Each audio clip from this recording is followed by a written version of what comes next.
మన తండ్రి అయిన దేవుడి నుండి ప్రభువైన యేసుక్రీస్తు నుండి కృపా సమాధానం మీ అందరికీ కలుగును గాక.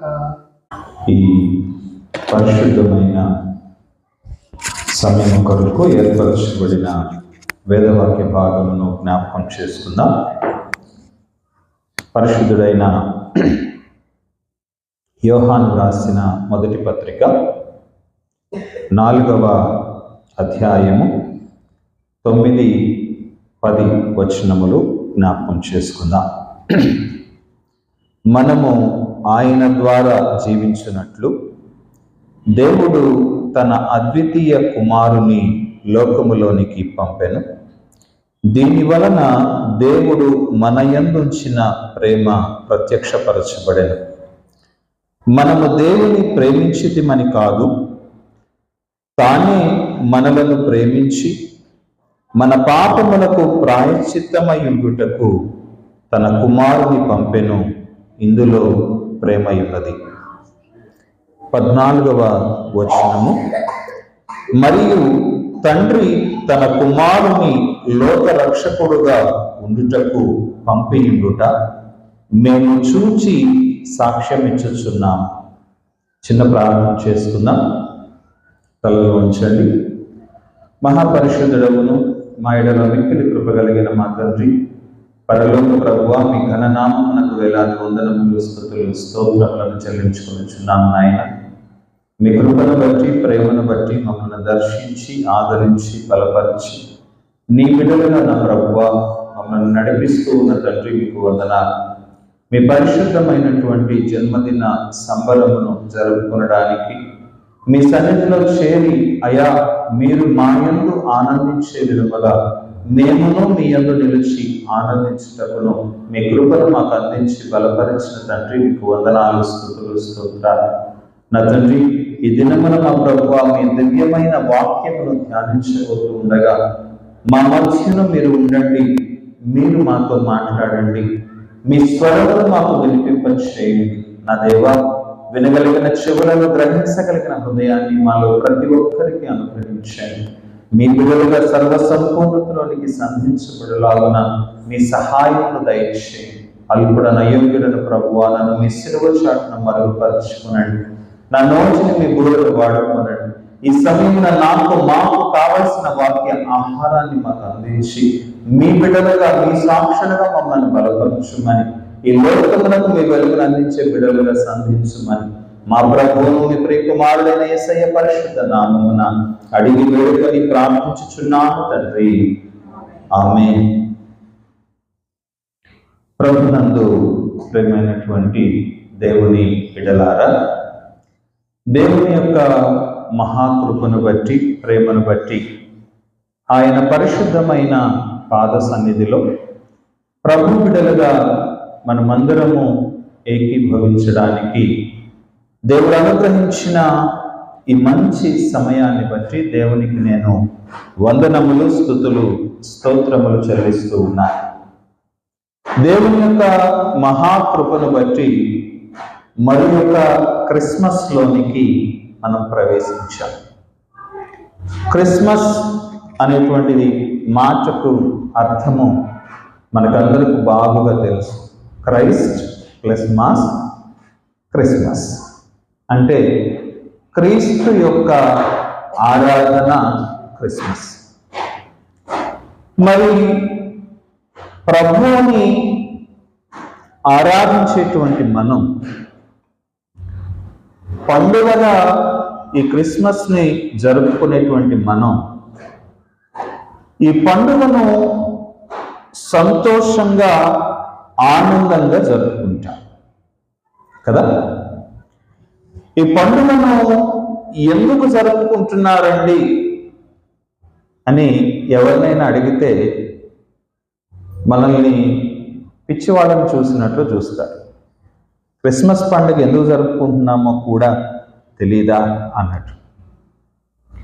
అదేవిధంగా ఎలా జరుపుకోవాలి అంటే ఆ దినమంతా ఆనందంగా జరుపుకోవాలి, ఆనందకరమైనటువంటి దేవుని యొక్క సన్నిధిలో గడపాలి, ఆనందకరమైనటువంటి ఆహార పదార్థాలను భుజించాలి, ఆనందకరంగా ఆ దినాన్ని ముగించాలి. ప్రేమైనటువంటి దేవుని బిడ్డలారా, ఆనందంగా క్రిస్మస్ పండుగ చేసుకోవాలి అని ఆలోచిస్తున్నాం, కానీ అసలు ఎందుకు ఆనందించాలి? ప్రభు జన్మించారు, ప్రభువు ఈ లోకంలోనికి వచ్చారు. దేవదూతలు, దూతలు, ప్రధాన దూతలు, గబ్రియేలు దూతతో సహా దూతలందరూ దిగి వచ్చి సంతోషించారు. జ్ఞానులను నడిపించింది, గొల్లలకు సువార్త ప్రకటించబడింది, వారందరూ ఆనందించారు. క్రిస్మస్ పండుగలో మనం గమనిస్తే అన్ని చోట్ల, అన్ని సందర్భాల్లో సంతోషమే మనకు కనబడుతుంది. కానీ ఈరోజు మనకు మనం వేసుకోవాల్సిన ప్రశ్న, ఎందుకు ఆనందించాలి, లేదా ఏ విధంగా ఆనందించాలి? ఎందుకంటే ప్రేమైనటువంటి దేవుని బిడ్డలారా, క్రిస్మస్లో మనం ఆనందించడం వెనక, క్రిస్మస్లో మనం సంతోషించడం వెనక దేవునికి కొన్ని ప్రత్యేకమైనటువంటి ఉద్దేశాలు ఉన్నాయి. సాధారణంగా ఈ క్రిస్మస్ రోజున కేవలం క్రిస్మస్ కాలంలో జరిగేటువంటి వ్యాపారం యొక్క విలువ ప్రపంచవ్యాప్తంగా ఎంతో తెలుసా? సుమారుగా 2 లక్షల కోట్లు. ఈ ఒక్క దినమున సుమారుగా 2 లక్షల కోట్ల వ్యాపారం జరుగుతుంది. కారణం ఆనందాన్ని ఒకరితో ఒకరు పంచుకోవడానికి. కానీ నేనంటాను, మనుషులకు, అనేక మందికి అసలు ఎందుకు సంతోషపడాలో కూడా తెలియట్లేదు. యోహాను భక్తుడు ఎందుకు మనం సంతోషించాలి అనడానికి కొన్ని కారణాలను, ఎందుకు ప్రభువుని ఈ లోకంలోనికి తండ్రి పంపించాడు అనడానికి కొన్ని సూచనలను ఇక్కడ మనకు జ్ఞాపకం చేస్తూ ఉన్నాడు. ప్రేమైనటువంటి దేవుని బిడ్డలారా, గమనించండి. 1 యోహాను పత్రిక 4వ అధ్యాయము 9వ వచనంలో మనం చూచినట్లయితే అక్కడ చెప్పబడుతూ ఉన్నటువంటి మాట, మనము ఆయన ద్వారా జీవించున్నట్లు దేవుడు తన అద్వితీయ కుమారుని లోకములోనికి పంపెను. దీని వలన దేవుడు మన యందుంచిన ప్రేమ ప్రత్యక్షపరచబడింది. వాక్యము జ్ఞాపకం చేస్తూ ఉంది, మనము ఆయన ద్వారా జీవించేటట్లుగా. ఇదేంటండి, మనం జీవించడం లేదా? జీవించకపోతే జీవించేటువంటి జీవితం, జీవించేటువంటి స్థితి మనలో లేకపోతే మనం పండగ ఎలా చేసుకోగలం? కానీ ప్రభు అంటున్నాడు, ఆయన ద్వారా మీరు జీవించున్నట్టు. యేసుక్రీస్తు ద్వారా మనము తిరిగి జీవించినట్లుగా ప్రభువు, ఆ తండ్రి అయినటువంటి దేవుడు ఆయనను ఈ లోకంలోనికి పంపించాడు. అంటే అర్థం ఏంటి? మనం ప్రకటన గ్రంథంలో చూస్తే సార్ది సంఘానికి ఒక మాట ప్రభు అంటాడు, జీవించుచున్నావన్న పేరు మాత్రం ఉన్నది కానీ నీవు మృతుడవే. ఎఫెసీ సంఘానికి వ్రాస్తూ పౌలు భక్తుడు కూడా ఒక చక్కని మాట అంటాడు. 2వ అధ్యాయము 1వ వచనంలో అంటాడు, మనము మన పాపముల చేత చచ్చిన వారమై ఉండగా.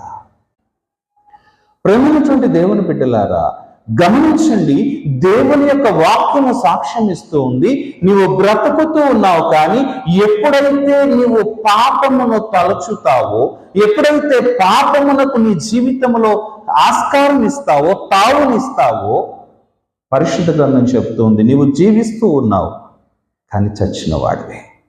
నీవు బ్రతుకుతూ ఉన్నావు కానీ చచ్చిపోయినట్లే. దేవుని యొక్క వాక్యము మనకు జ్ఞాపకం చేస్తూ ఉంది, ఆ విధముగా చచ్చిన స్థితిలో బ్రతుకుచూ ఉన్నటువంటి దేవుని యొక్క బిడ్డలను తిరిగి బ్రతికించడానికి, తిరిగి జీవింప చేయడానికి ప్రభు ఈ లోకంలోనికి వచ్చాడు. అబ్బే నేను పాపం చేయలేదండి, నా జీవితంలో పాపానికి స్థానం లేదండి. మీరు ఇంటికి వెళ్ళిన తర్వాత చదవండి. ఇదే 1 యోహాను పత్రిక 1వ అధ్యాయంలో మనం చూస్తే అక్కడ 5వ వచనం నుంచి చివరి వరకు మనం చదవగలిగిన గమనించండి. అక్కడ చెప్పబడినటువంటి మాట ఏమిటో తెలుసా? మనము పాపము లేని వారమని చెప్పుకున్న ఎడల మనల్ని మనమే మోసపుచ్చుకొంచు ఉన్నాము. మనము నాలో పాపము లేదు అని చెప్పినటువంటి వాడు దేవునిని కూడా అబద్ధికునిగా ఎంచుచూ ఉన్నాడు. అంటే అర్థం ఏమిటి?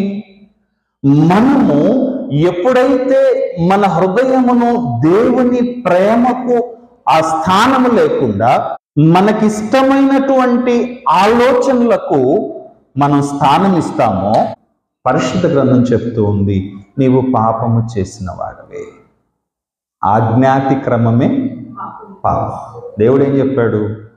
యేసయ్య ఏం చెప్పాడు? ధర్మశాస్త్రం అంతా 2 ఆజ్ఞల్లో సంపూర్ణమై ఉన్నదన్నారు. ఏమిటి ఆజ్ఞలు? నీ దేవుడైన యెహోవాను నీ పూర్ణ శక్తితో, నీ పూర్ణ మనసుతో, నీ పూర్ణ హృదయముతో, నీ పూర్ణ ఆత్మతో ప్రేమింపవలెను. మొదటి ఆజ్ఞ. 2వ ఆజ్ఞ ఏంటి? నిన్ను వలె నీ పొరుగు వారిని ప్రేమించాలి. నిన్ను నీవు ఏ విధముగా ప్రేమించుకుంటూ ఉన్నావు? నిన్ను నీవు ఏ విధముగా అయితే గొప్ప చేసుకుంటూ ఉన్నావు? పరిశుద్ధ గ్రంథం చెప్తూ ఉంది, నీవు నీ సహోదరుని కూడా అదే విధముగా ప్రేమించాలి. ఈనాటి పాఠ్యభాగంలో కూడా చెప్పబడింది, దేవుడు ప్రేమాస్వరూపి, ప్రేమ కలిగి ఉన్నవాడు దేవుని యందు నిలుచుచు ఉన్నాడు. కానీ ఆ ప్రేమను విడిచిపెట్టి ఇతరుల్లో ఉన్నటువంటి లోపములను, లేకపోతే పొరపాట్లను, వారు చేసినటువంటి తప్పులను మన హృదయంలో ఉంచుకొని దేవుని దగ్గరకు వచ్చి ప్రభువా ప్రభువా ప్రభువా అని మనం ప్రార్థన చేస్తాం కాదా? ఆలోచించేయండి. ఎవరైనా మన కీడు చేశారనుకుందాం, మనం ప్రార్థన చేసేటప్పుడు ఏమని ప్రార్థన చేస్తాం? దేవా వాడు దుర్మార్గుడు, దేవా నన్ను ఇంత హింస పెట్టాడు, నన్ను ఇంత బాధ పెట్టాడు, వానికి తగిన బుద్ధి చెప్పయ్యా. ఇదైనా మనం చేసే ప్రార్థన? కోపం బాగా ఎక్కువైంది అనుకోండి, వాడు ఎట్లాంటి స్థితికి వెళ్ళిపోవాలంటే అట్లాంటి స్థితిలో నేను చూడాలి దేవా అనుకుంటా. కానీ ప్రభు అంటున్నాడు, నువ్వు అదే తప్పు చేస్తే నీకు నువ్వు అదే శిక్ష వేసుకుంటావా? నువ్వు అదే తప్పు చేస్తే నీకు నువ్వు అదే విధమైనటువంటి ప్రార్థన దేవుని సన్నిధిలో నువ్వు సమర్పించగలుగుతావా? నిన్ను నీవు ప్రేమించుకుంటూ ఉన్నావు, నిన్ను వల్లే నీ పొరుగు వారిని కూడా ప్రేమించు. ఈ 2 ఆజ్ఞలు ధర్మశాస్త్రం అంతటికీ ఆధారమై ఉన్నాయి. దేవుని వాక్యం బోధిస్తూ ఉంది. కానీ మనం ఏం చేస్తా ఉన్నాం? మనల్ని మనం పాపములో పడవేసుకుంటూ ఉన్నాం. ఆ పాపము ద్వారా చచ్చినటువంటి వాళ్ళమై ఉన్నాం. ప్రభు అంటున్నాడు, నీ వల్ల కావడం లేదు, మనుషునిగా నీ వల్ల కావడం లేదు, కాబట్టి నేనే నిన్ను జీవింపచేస్తాను. కాబట్టి ప్రభువును మనకు అనుగ్రహించాడు, ఆయన ద్వారా మనము జీవించున్నట్లు. ప్రేమైనటువంటి దేవుని బిడ్డలారా, అందుకే చూడండి, యెషయా గ్రంథము 38వ అధ్యాయం 15వ వచనంలో హిజ్కియా మహారాజు తిరిగి ఆయన స్వస్థత పొందిన తర్వాత చక్కటి ప్రార్థన చేస్తాడు. చూడండి, యెషయా గ్రంథము 38వ అధ్యాయము 15-16 వచనాలు జ్ఞాపకం చేసుకుందాం. నేనేమందును ఆయనే నాకు మాట ఇచ్చెను, ఆయనే నెరవేర్చెను. నాకు కలిగిన వ్యాకులమును బట్టి నా సంవత్సరములన్నీ నేను మెల్లగా నడుచుకొందును. ప్రభువా, వీటి వలన మనుష్యులు జీవించుదురు, వీటి వలననే నా ఆత్మ జీవించుచు ఉన్నది. ప్రభు ఎందుకు వచ్చాడండి? మనకు మాట ఇచ్చాడంట, నేను నిన్ను జీవింప చేస్తాను అని మాట ఇచ్చాడంట. ఆ మాటను నెరవేర్చడానికి ఆయన మనకు తన కుమారుని, అద్వితీయమైనటువంటి కుమారుని ప్రభు మనకు అనుగ్రహించాడు. ప్రేమైనటువంటి దేవుని బిడ్డలారా, అంత మాత్రమే కాదు కానీ 1 యోహాను పత్రిక 4వ అధ్యాయం 10వ వచనంలో మనం చూసినట్లయితే దేవుని వాక్యం ఈ మాట సెలవిస్తుంది. చూడండి, మనము దేవుని ప్రేమించితిమని కాదు, తానే మనలను ప్రేమించి మన పాపములకు ప్రాయశ్చిత్తమై ఉండుటకు తన కుమారుని పంపెను. ఇందులో ప్రేమ ఉన్నది. మనము జీవింపచేయబడినప్పుడు, మనం తిరిగి బ్రతికించబడినప్పుడు దేవుని యొక్క ప్రేమ మనలో నుంచి ప్రత్యక్షపరచబడుతుందట. పరిశుద్ధ గ్రంథం చెప్తుంది. చూడండి, అంత మాత్రమే కాదు, ఆయన ఎందుకు పంపించాడు? నువ్వు తిరిగి బ్రతకడం మాత్రమే కాదు, నువ్వు చచ్చిపోయినటువంటి స్థితిలోంచి తిరిగి జీవించినటువంటి స్థితిలోనికి మారడం మాత్రమే కాదు. పరిశుద్ధ గ్రంథం చెప్తూ ఉంది, నీవు నీ పాపములకు ప్రాయశ్చిత్తమును పొందుటకు. ప్రేమైనటువంటి దేవుని బిడ్డలారా, గమనించండి, మనము తిరిగి బ్రతికినంత మాత్రము చేత మన పాపములకు ప్రాయశ్చిత్తం లేదు. మనము తిరిగి బ్రతికినంత మాత్రము చేత మన యొక్క దోషములకు ప్రాయశ్చిత్తము అనేది కలుగుతుంది.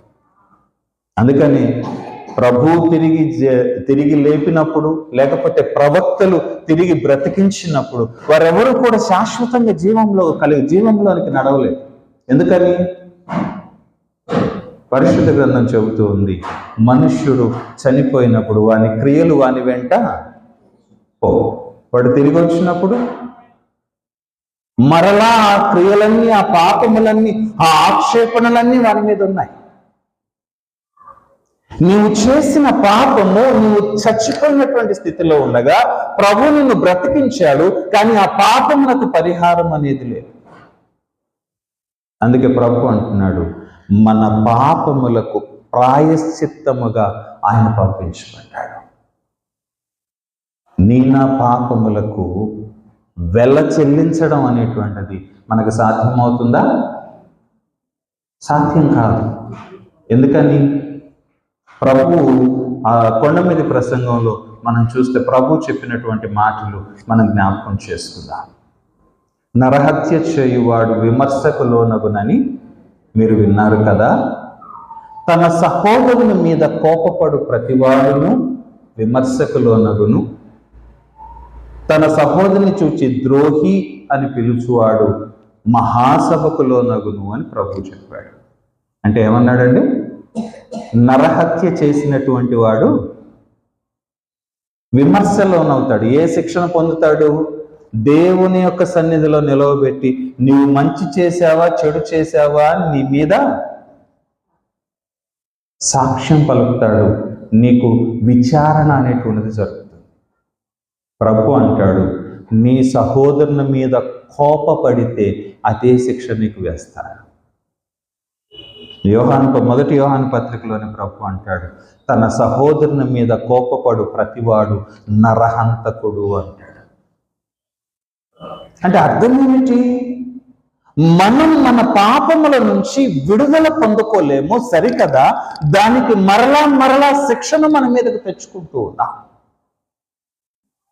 అది ఎన్నటికీ తీరక అదే విధంగా నిలిచి ఉండవలసిందే అని పరిశుద్ధ గ్రంథం తెలియజేస్తోంది. చూడండి, కీర్తన గ్రంథము 49వ కీర్తన 7వ వచనము 8వ వచనాలను మనం గమనిస్తే వాక్యం ఇదే మాట మనకు జ్ఞాపకం చేస్తూ ఉంది. ఏ విధము చేతనైనను తన సహోదరుని విమోచింపలేడు, వాడు కుళ్ళు చూడక నిత్యము బ్రతుకున్నట్లు వాని నిమిత్తము దేవుని సన్నిధిని ప్రాయశ్చిత్తము చేయగలవాడు ఎవడునూ లేడు. చదవండి ఆయన. వారి ప్రాణ విమోచన ధనము బహు గొప్పది, అది ఎన్నటికి తీరక అట్లుండవలసిందే. వాక్యము జ్ఞాపకం చేస్తుంది, నువ్వు చేసిన ఒక చిన్న తప్పుకి నువ్వు చెల్లించాల్సిన వెల ఎంతట? బహు గొప్పదట. అది ఎన్నటికి తీరక అట్లే ఉండవలసిందే అని వాక్యము జ్ఞాపకం చేస్తూ ఉంది. కుళ్ళు చూడక బ్రతుకున్నట్లు వాని నిమిత్తము దేవుని సన్నిధిలో ప్రాయశ్చిత్తము చేయగలిగినటువంటి వాడు ఎవ్వడూ లేడట. అందుకే 65వ కీర్తనలో మనం చూస్తే, దేవా సియోనులో మౌనముగా నుండుట నీకు స్తుతి చెల్లించుటే అని చెప్పినటువంటి దావీదు భక్తుడు 3వ వచనంలో అంటాడు చూడండి, నా మీద మోపబడిన దోషములు భరింపజాలనివి, మా అతిక్రమముల నిమిత్తము నీవే. ఎవరు చేయాలండి ప్రాయశ్చిత్తం? దేవుడే చేయాలి. కాబట్టి ఇక్కడ చెప్పబడుతూ ఉన్నటువంటి మాటలు యోహాను భక్తుడు మనకు జ్ఞాపకం చేస్తూ ఉన్న మాట చూడండి, నీవు నీ పాపముల నుంచి విడుదల పొందుకోలేనటువంటి స్థితిలో ఉన్నావు. నీవు తెలిసి పాపం చేస్తూ ఉన్నావు, తెలియక పాపం చేస్తూ ఉన్నావు, తెలిసి తెలియనటువంటి స్థితిలో కూడా పాపం చేస్తున్నావు. అది నీకు పాపం అని కూడా తెలియదు. నిజమేనా? ఆలోచించేయండి. ఒకానొకప్పుడు టీవీ చూడటం అంటే పాపం కింద లెక్క వేసేవాడు కదా. రేడియోలో పాటలు వినడం అంటే పాపం కింద లెక్కేసేవాడు. ఒకానొకప్పుడు ఇదిగో ఈ లోక వార్తలు చెప్పుకోవడం అంటే పాపం కింద లెక్క వేసేవాళ్ళు. ఈరోజు లోక వార్తలు చెప్పుకుంటాం, అదే ఇతరుల గురించి అనేకమైనటువంటి మాటలు మాట్లాడతాం, మనకిష్టమైనటువంటి అభిప్రాయాలను విస్తారంగా ప్రకటన చేస్తాం. అదేమంటే నాకు వాక్ స్వాతంత్రం ఉందండి. ఈరోజు సోషల్ మీడియాలో చూడండి ఎన్ని రకాలైనటువంటి వ్యర్థమైనటువంటివి మన చుట్టూ కనబడుతూ ఉన్నాయి. యూట్యూబ్ ఓపెన్ చేసి మీరు ఎప్పుడైనా వాక్యం వినడానికి ప్రయత్నం చేయండి. సగం ఒక 10 నిమిషాలు కాగానే వెంటనే ఒక యాడ్ వస్తుందా? దానికి దీనికి ఏమైనా సంబంధం ఉంటుందా? మనం వినే వాక్యానికి ఆ వచ్చిన యాడ్కి ఏమైనా సంబంధం ఉంటుందా? ఉండదు. కానీ ఆ వాక్యం వినాలంటే ఆ యాడ్ చూడాల్సిందే. దేవుని బిడ్డలారా, ఇంతకు మునుపు పాటలు వినడం లేకపోతే ఆ సినిమాలకు సంబంధించినటువంటివి లేక టీవీలు చూడటం అనేటువంటిది పాపం. ఈరోజు పాపమా? లేదండి, ప్రతి దాంట్లో మంచి ఉంటుందండి కదా. మన చేతుల్లోకి ప్రపంచం వచ్చింది, కానీ ఆ ప్రపంచంలో మనం ఇరుక్కుపోయాం కాదా? ఆలోచించేయండి. మనసు బాగలేకపోతే టీవీ చూసుకునే వాళ్ళు ఒకళ్ళు, సెల్ ఫోన్ చూసుకునే వాళ్ళు ఒకళ్ళు, ఆ సెల్ ఫోన్లో కామెడీ వీడియోలని ఇంకొక వీడియోలని వెతికేటువంటి వాళ్ళు మరొక. ప్రపంచాన్ని నీ గుప్పిట్లోకే నీ చేతిలోకి తీసుకున్న ఒక సెల్ ఫోన్ రూపంలో, కానీ దాంట్లో నీవే మునిగిపోయావు. నువ్వు తిరిగి బ్రతకగలుగుతున్నావా? నువ్వు తిరిగి నువ్వు విడిపించుకొని ప్రభు దగ్గరకు రాగలుగుతున్నావా? ప్రభు అంటున్నాడు, హృదయములను మార్చువాడు నేను. నీ హృదయాన్ని మార్చి నీ పాపములకు ప్రాయశ్చిత్తము నేను చేస్తా. అందుకే ప్రభువుని మన జీవితాల్లోనికి అనుమతించాడు ఆయన. ప్రేమైనటువంటి దేవుని బిడ్డలారా, ఈరోజు ఆలోచించేద్దాం. క్రిస్మస్లో మనం ప్రభువుని ఆరాధించేటప్పుడు, ప్రభువా నన్ను బ్రతికింప చేసిన వాడవు నీవయ్యా, ప్రభువా నా పాపాల నుంచి నన్ను విడిపించినటువంటి వాడవు నీవయ్యా అని సంతోషపడుతున్నావా? అందుకొరకు నా కోసం, నేను చేసిన తప్పులను బట్టి నువ్వు నా కోసం దిగొచ్చావయ్యా, నా మీద నీకు ఎంత ప్రేమ ప్రభువా అని ప్రభు దగ్గర సంతోషపడుతున్నామా? లేకపోతే యేసయ్య పుట్టాడు అని చప్పట్లు కొట్టుకుంటున్నామా? ఈరోజు ఆలోచన చేద్దాం దేవుని బిడ్డలారా. ఒకవేళ యేసయ్య పుట్టాడు అని పండుగ చేసుకుంటే ఇది అన్ని క్రిస్మస్ల్లో ఒక క్రిస్మస్సే. కానీ ప్రభువా నువ్వు నాతో పాటు ఉన్నావు, నాలోనికి రావడానికి, నన్ను తిరిగి నీ సన్నిధిలోనికి తీసుకోవడానికి, నీ బిడ్డగా నన్ను బ్రతికించడానికి నువ్వు నా దగ్గరకు వచ్చావు కదా ప్రభువా అని సంతోషపడితే, ప్రభు యొక్క వాక్యము జ్ఞాపకం చేస్తూ ఉంది, నీ యందు ఆయన ప్రేమ ప్రత్యక్షపరచబడుతుంది, నీ యందు ఆయన ప్రేమ వ్యక్తపరచబడుతుంది, ఈ లోకానికి ఆయన ప్రేమ కనపడుతుంది. ఎందుకంటే శిష్యులు ఇక్కడ, యోహాను భక్తుడు ఇక్కడ సాక్ష్యం ఇస్తున్నాడు. 14వ వచనం చూడండి. మొదటి యోహాను పత్రిక 4వ అధ్యాయము 14వ వచనాన్ని మనం జ్ఞాపకం చేసుకుంటే అక్కడ చెప్పబడుతున్నటువంటి మాట చూడండి. మరియు తండ్రి తన కుమారుని లోకరక్షకుడుగా ఉండుటకు పంపియుండుట మేము చూచి సాక్ష్యమిచ్చుచున్నాము. ఎందుకు పంపించాడట ప్రభు? తండ్రి అయినటువంటి దేవుడు అద్వితీయమైనటువంటి ఆ కుమారుని ఈ లోకానికి ఎందుకు పంపించాడట?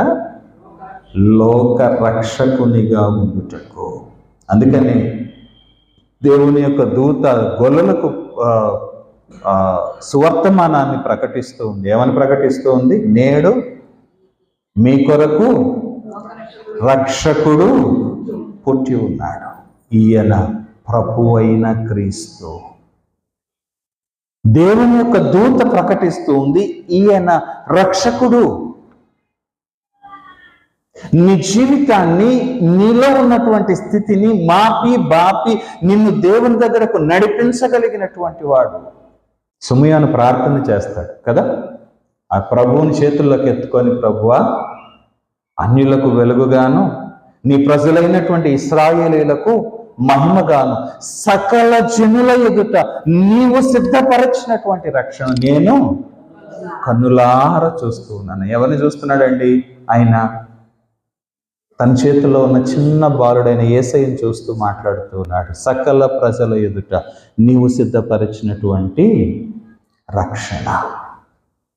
ప్రేమైనటువంటి దేవుని బిడ్డలారా, అందుకే ప్రభు కూడా అంటాడు. చూడండి, యోహాను సువార్త 12వ అధ్యాయము 47వ వచనంలో మనం చూస్తే అక్కడ ప్రభు చెప్పినటువంటి మాట చూడండి.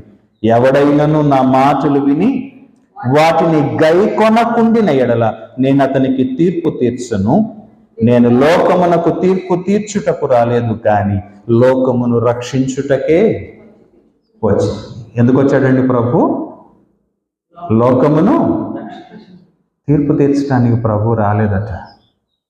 నీకు నాకు తీర్పు తీర్చడం మొదలు పెడితే, మనల్ని తీర్పు తీర్చి ఇదిగో నీవు చేసినటువంటి నీ ఆలోచనలతో సహా ఆయన బయట పెట్టి నిన్ను నన్ను తీర్పు తీర్చడం మొదలు పెడితే దేవుని సన్నిధిలో ఒక్కడైనా నిలవగలడా? ఎవరూ నిలబడలేదు. కానీ ప్రభు అంటున్నాడు, నేను నీకు తీర్పు తీర్చు. అదే కదా ఆ పాపము చేసినటువంటి స్త్రీని తీసుకొని వచ్చి అడిగినప్పుడు ప్రభు చెప్పిన మాట, మీలో పాపము లేనివాడు మొదట ఆమె మీద రాయి వేయండి అన్నాడు. అందరూ వెళ్ళిపోయారు. ప్రభు ఏమన్నాడండి? నేను కూడా నీ మీద రాయి వేయాను. నేను రాయి వేయటానికి నాకు అర్హత ఉంది, అధికారం ఉంది, నీకు తీర్పు తీర్చగలిగినటువంటి శక్తి నాకు ఉంది. అయినా సరే నేను కూడా నీ మీద రాయి వేయను. వెళ్ళి ఇక మీదట పాపం చేయు. దేవుని బిడ్డలారా, మనలను రక్షించడానికి, ఈ లోకమును రక్షించడానికి, చీకటితో నిండినటువంటి లోకములోనికి వెలుగును నింపడానికి ప్రభు ఈ లోకానికి వచ్చాడు. అందుకే మనం క్రిస్మస్ ముందు రోజు నైట్ క్యాండిల్స్ పట్టుకొని సువార్త ప్రకటన చేస్తాం కదా. క్యాండిల్ లైట్ సర్వీస్ అంటే అందరికీ ఇష్టమే. ఆ క్యాండిల్స్ ఎందుకు పట్టుకుంటున్నామో మనకు అర్థం కావాలి. నాలోనికి యేసయ్య వచ్చాడు, ఆయన వెలుగును నేను ఇప్పుడు ప్రకటిస్తున్నాను. ఈనాడు చూడండి, క్యాండిల్ లైట్ సర్వీస్, క్యాండిల్స్ పట్టుకొని తిరిగేటువంటి వాళ్ళు అదే ఆలోచనతో అదే ఇదితో చేస్తున్నారా? ఈరోజు ఉదయం మేము వచ్చేటప్పుడు ఒక క్యారల్ సర్వీస్ని దాటి రావడం జరిగింది. అక్కడ దాదాపుగా 2 వ్యాన్స్ పెట్టారు. ముందు వ్యాన్లోనేమో సినిమా పాటలు పెట్టి కుర్రాళ్ళందరూ డ్యాన్స్లు వేస్తున్నారు. వెనక ఒక ట్రాక్టర్ ఉంది, ట్రాక్టర్ మీద క్రిస్మస్ ట్రీ పెట్టారు. అక్కడ ఒక చిన్న పాప, నేను కారు స్లో చేసి మరీ గమనించాను, ఒక చిన్న పాప అందాల తార అరుదించే మా కయ్యని పాడుతుంది. నా వాళ్ళని చూసినప్పుడు నాకు చాలా కోపం వచ్చింది. అరే, యేసయ్య పండుగని, యేసయ్య పుట్టినరోజు కూడా ఇంత చండాలం చేసేస్తున్నారా వీళ్ళు అని. కానీ అది దాటగానే నిజంగా సంతోషం వేసింది. ఇట్లాంటి వాళ్ళు కదా దేవుని బిడ్డలు, ఇట్లాంటి వాళ్ళ కోసం కదా ప్రభు ఇంకా మనల్ని కనికరిస్తున్నాడు. దేవుని బిడ్డలారా, ఈరోజు ప్రభు నిన్ను నన్ను కనికరించాలనే కోరుకుంటున్నాడు. ఈరోజు ప్రభు నిన్ను నన్ను ప్రేమించి తన బిడ్డలుగా తన ప్రేమను మనలో నుంచి చూపించాలని కోరుకుంటున్నాడు.